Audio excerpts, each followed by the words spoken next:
Yo. Your lordship is right welcome back to Denmark. I humbly thank you, sir. Dost know why this water fly? No, my lord. Thy state is more gracious, for 'tis a vice to know him. He hath much land and fertile. Let a beast be lord of beasts, and his crib shall stand at the king's mess. 'Tis a cough, but as I say, spacious, in the possession of dirt. Sweet lord, if your lordship were at leisure, I should impart a thing to you from his majesty. I will receive it, sir, with all diligence of spirit. Put your bonnet to his right use. 'Tis for the head. I thank you, your lordship. It is very hot. No, believe me, 'tis very cold. The wind is northerly. It is indifferent cold, my lord, indeed. But yet methinks it very sultry and hot for my complexion. Accidentally, my lord, it is very sultry.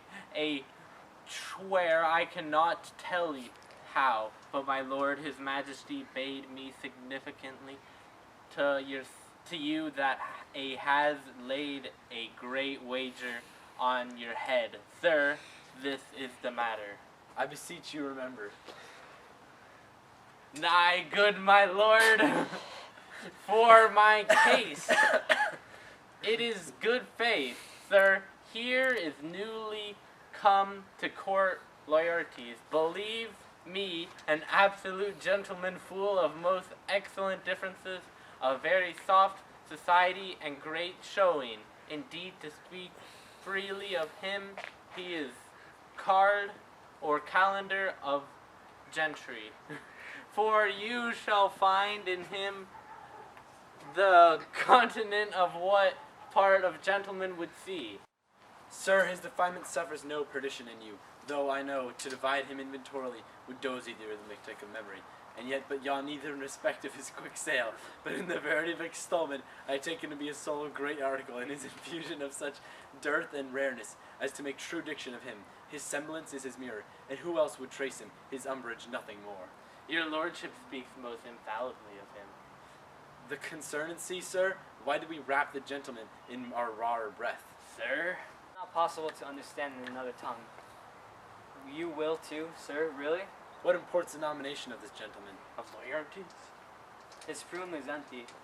Already golden words are spent. Of him, sir. I know you are not ignorant. I would you did, sir, yet in faith, if you did, would not much approve me. Well, sir, You are not ignorant of what excellence loyalties is. I dare not confess that lest I should compare with him in excellence, but I know to a man well and to himself. I mean, sir, for his weapon, but in the imputation laid on him by them in his meed, he's unfellowed. What's his weapon? Rapier and dagger. That's two of his weapons, but well. The king, sir, hath waged with him 6 Barbary horses, against which he has impawned, as I take it, 6 French rapiers and poniards, with their assigns as Gretel hangers, and so 3 of the carriages in face are very dear to fancy, very responsive to the hilts, and most delicate carriages, and of very liberal conceit. What call you the carriages? I know you must be edited by the Margant, you had done. The carriages, sir, are the hangers. The phrase would be more Germans to the matter if we could carry a cannon by our sides. I would it might be hangers till then, but on 6 Barbary horses against the 6 French swords, their signs, and 3 liberal conceited carriages. That is the French bet against the Danish. Why is all this impawned, as you call it? The king, sir, had laid, sir, that in a dozen passes between yourself and him, he shall not exceed you 3 hits. He hath laid on 12 for 9, and it would come to immediate trial if your lordship would vouchsafe to answer.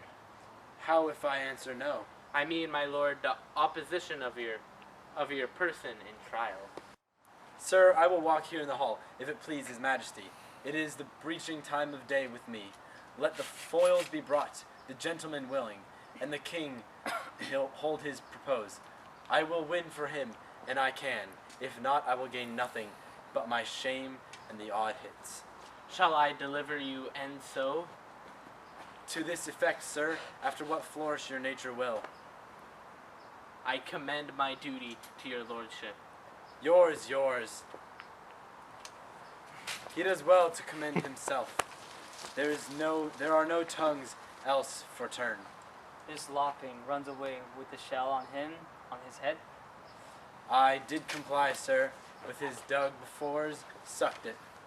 Thus has he, and many more of the same breed that I know the drossy age dotes on, only got the tune of the time and out of habit of encounters, a kind of yeasty collections.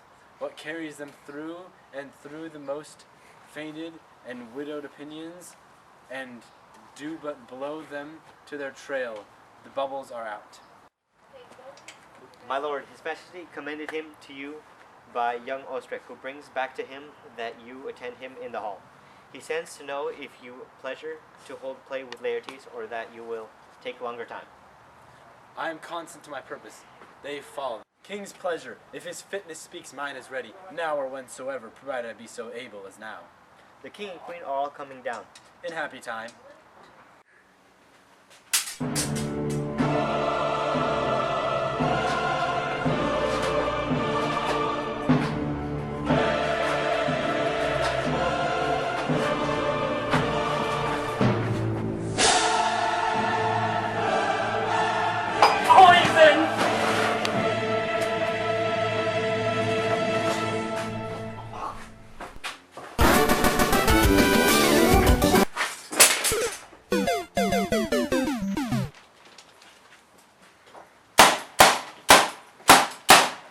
Where is this sight?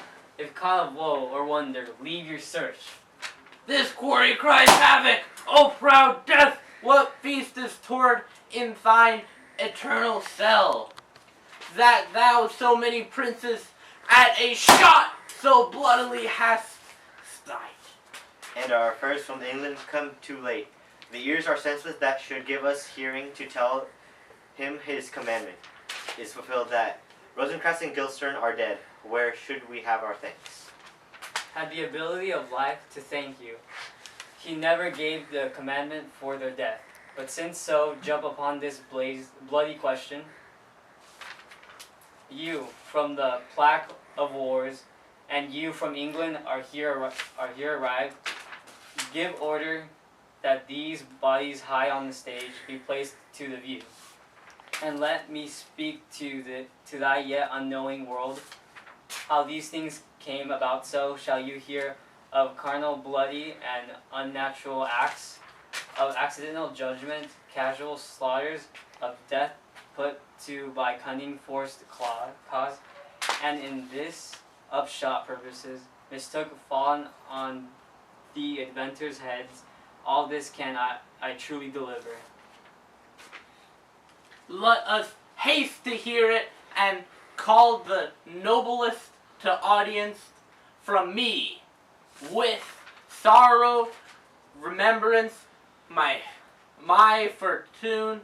I have sorrow over rights of memory in this kingdom, which now claim my vartude doth invite me. Of that I shall have also cause to speak, and from his mouth, whose voice will draw more. But let this same be presently performed, even while men's minds are wild, lest more mischief on plots and errors happen. Bear Hamlet like a soldier to the stage, for he was likely, had he been part on to have proved masked royal. And for his passage, the soldier and music and the right of war speak loudly to him. Take up the body such as this becomes the field, but the here shows much amiss. Go hid the soldiers shoot.